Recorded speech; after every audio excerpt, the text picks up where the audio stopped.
Fire signs, tignan po natin kung ano ang mensahe para sa'yo ngayong araw.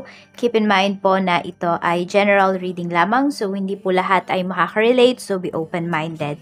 Sa mga hindi pa po nakasubscribe dito sa ating channel, please subscribe na po kayo and palike na din po ng ating video. At sa mga nais naman pong mag-avail ng ating private readings, Lucky Stones and Amulet, makikita nyo po yung link sa description box below. Tarot Intentions by Aliana Reyes. Okay, tignan natin energy ngayong araw na ito. Spirit guide, we have Ocean.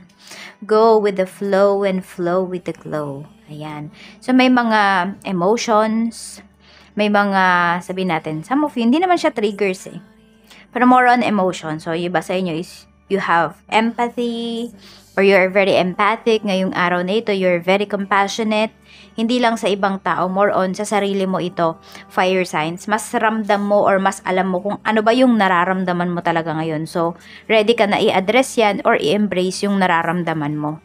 Yan. So, medyo may overflowing of emotions dito ngayong araw. Could be ma-overwhelm ka sa mga magagandang mangyayari sa life mo for today. So, tignan pa natin kung ano pa ba yung pwedeng mangyari para sa'yo. Spirit guide, ano pa po ang pwedeng mangyari? Ano pa po ang paparating kay fire signs ngayong araw na ito? Meron tayo ditong number 8. We have number 36. And we have number 22. Okay, so pwedeng ito po ay sa pag-aaral. Yung iba sa inyo, pwedeng sa pag-aaral nyo or sa pag-aaral po ng inyong anak or someone na nakakabata po sa inyo dito. So, pwedeng may awards kayo. Alam mo yung parang kahit nahihirapan ka na turuan or minsan na pasaway, pero makikita mo yung fruit ng labor ninyo. Okay, yung pagtsatsaga nyo po dito sa inyong anak, sa inyong kapatid or sa inyong pamangkin. Ayan. More on awards kasi yung nakikita ko dito. So, magiging proud ka talaga kung kanino man po yan or kung sino man yan. Tignan natin. Tapos, meron din ako nakikita, could be may manghihiram ng libro. Or may hinahanap kayong book ngayong araw na ito. Check natin, we have message. Okay, so pwedeng meron dito makikipag-communicate sa'yo. Usapang pera po ito. Okay. Meron dito namimiss ka na fire sign. So, pwedeng ilang araw or ilang buwan na kayong hindi nag-uusap ng taong to. So, pwedeng siya yung magre-reach out sa'yo ngayong araw kasi sobrang namimiss ka na niya. Pwedeng parang nasasabi niya sa sarili niya na ang dami ko nang hindi nalalaman kay fire signs. Ang tagal na namin hindi nag-uusap. Ano na kaya yung nangyayari sa kanya? Okay, so yung iba po kasi sa inyo, pwedeng kayo mismo yung parang nilayo nyo talaga yung sarili ninyo dito sa taong ito kasi pwedeng nafe-feel ninyo na hindi na siya nakakabuti sa mental health ninyo and also hindi lang sa mental health, kundi pati po sa emotional health ninyo. So, yung taong to mapagmahal naman siya, kaya lang kasi may toxic side talaga siya na pwedeng hindi mo siya matake. Hindi mo matake yung toxic side na yon nung taong ito. Yan. Tingnan natin kung ano pa. We have dance. Okay. Okay, so we have moved to the rhythm of your soul. So, some of you naman, pwedeng meron naman kayo ditong, ayan, iniiwasan talaga. Parang iniiwasan mo na mag-cross yung landas ninyo nung tao na to. So, kung meron isa dito na gusto makipag-usap sa'yo, meron din naman na iniiwasan. So, tignan natin kung ano pa yung mensahe for you. Spirit guide, ano pa po yung mensahe natin pagdating po sa trabaho? Kamusta po ang trabaho ni fire signs ngayong araw? Work, spirit guide, kamusta? Meron tayo ditong 5th chakra. So, be vocal daw pagdating dito sa iyong trabaho ngayong araw. So, kung meron kang gustong sabihin, meron kang sabihin natin mga suggestions, brainstorming na, meron kayong mga brainstorming dito ngayong araw, sabihin mo daw talaga yung nakikita mo or yung suggestion mo dito. So, wag mong i-hold yung mga gusto mong sabihin. Okay? We have angel of balance. Kasi balance naman yung mga katrabaho mo. Ngayon, papakinggan ka naman nila. So, hindi naman nila babaliwalain yung mga sinasabi mo. Ayan po. So, tingnan natin. May dating ka dito. Fire sign sa trabaho. Check naman natin pagdating sa business. Pagdating sa business, all tied up. So, sobrang busy nyo po. Ayan, no? Okay, meron dito, could be may travel kayo soon. Hindi ko alam kung travel ba to because of business or magta-travel kayo as family, ganyan. So, marami kayong tinatapos dito na orders or basta inaayos nyo lahat dito sa inyong negosyo para sa mga susunod na araw is parang smooth na lang yung gagawin niyo or konti na lang yung gagawin niyo. Pwedeng meron kayong hinahabol na oras.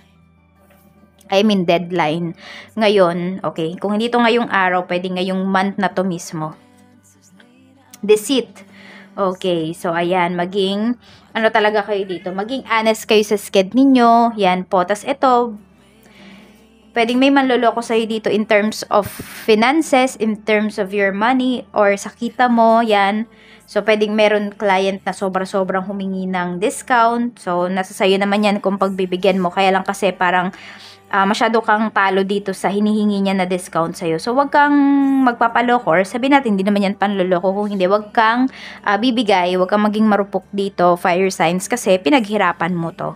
So, parang lalabas kasi siya lang yung nasatisfy dun sa, kunwari, binili niya sa'yo. Pero ikaw, hindi ka nasatisfy dun sa binayad niya. So, wag ka namang pumayag ng ganun.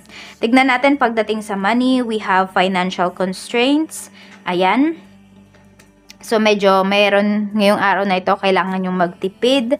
Hindi ko alam kung meron akong narinig, 150. Hindi ko alam kung yan ba ay, yan ba yung presyo ng bibilhin ninyo o yan lang ba yung hawak ninyong pera ngayon. Basta may 1.5. Okay, hindi ko alam kung 1.5 or 150. Basta number 1 at saka number 5. Yung naririnig ko na number dito. The world.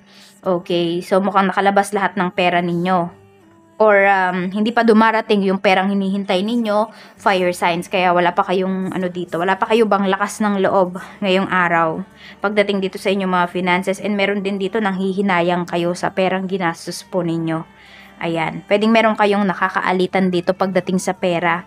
Actually, maliliit lang naman yung pwedeng kinuha or hiningi sa'yo ng taong to. Kaya lang kasi, pag naipon yun, malaki talaga yung halaga din. So, pwedeng yun yung kinakalungkot mo dito or yun yung pinapangamba mo. Pagdating naman po sa love life, we have woman holding a heart. Okay, so meron dito talaga is, okay, very secure. Pwedeng ikaw yan, fire signs. You're very secure sa nararamdaman mo towards your person. Alam mo yung nararamdaman mo sa kanya. Okay, we have the sun. So, ayan, marami naman po sa inyo is happy naman kayo sa inyong relationship. Kung may toxicity man dito, is pwede naman na aayos ninyo, nasusolusyonan, or napapag-usapan ninyo ng person mo. So, hindi naman siya, sabihin natin, para itago, or hindi naman siya sinasawalang bahala na lang. Ina-address naman kung ano man yung mga dapat i-address dito sa relationship ninyo. So, tignan natin ano pa ba yung mensahe for today. Meron tayo ditong paradise. So, ayan, parang ito yun na yung the sun. So, pwedeng kayo to, yung merong pinaplano dito na pag-travel. Ayan, kasama yung loved ones po ninyo. So, mukhang matutuloy talaga siya. And ayan, marami sa inyo happy kayo sa relationship ninyo kasi nag-e-expand siya. Mas nakikilala nyo pa yung person ninyo. Ayan, nakikita nyo na yung toxic side niya for some of you. Pero, yes, nakikita nyo yung toxic side. Pero, nakikita ko naman kasi, tinatanggap nyo talaga tong person nyo.